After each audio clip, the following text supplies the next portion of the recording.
नमस्कार दोस्तों। आज हम बात करेंगे कि क्या वर्चुअल ऑटिज्म के साथ गैस्ट्रिक इश्यूज पॉसिबल हैं।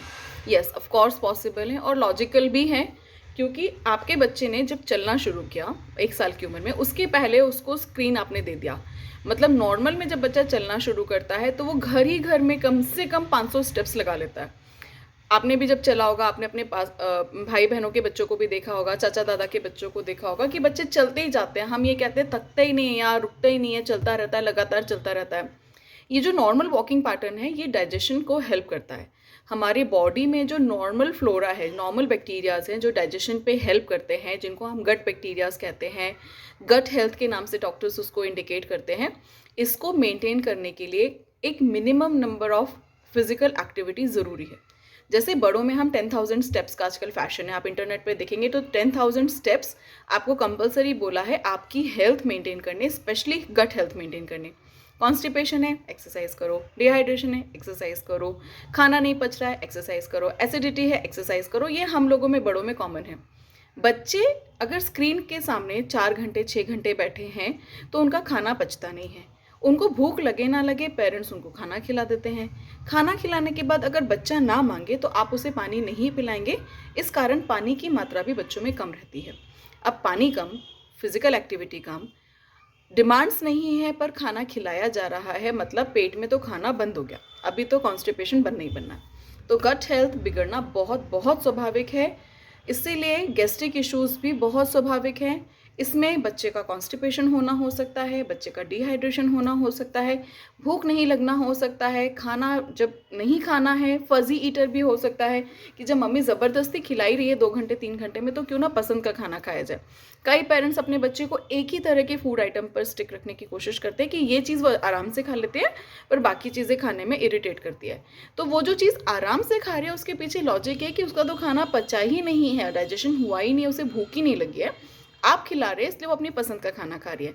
चिप्स, मैगी, ओट्स, ये बहुत कॉमन एग्जाम्पल हैं पिकी ईटर्स के लिए, राइट। तो थोड़ी सी कोशिश कीजिए कि बच्चे को भूख लगे उसके बाद खाना खिलाएं, बच्चा डिमांड करे उसके बाद खाना खिलाएं।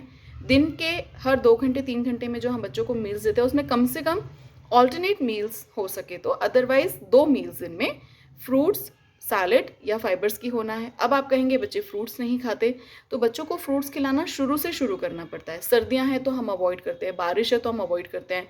फला फ्रूट से ज़ुकाम हो जाएगा, ठिका से डाइजेशन नहीं होता है, ये इसको पचता नहीं, ऐसे कहकर हम सारे फ्रूट्स को किचन से बाहर कर देते हैं।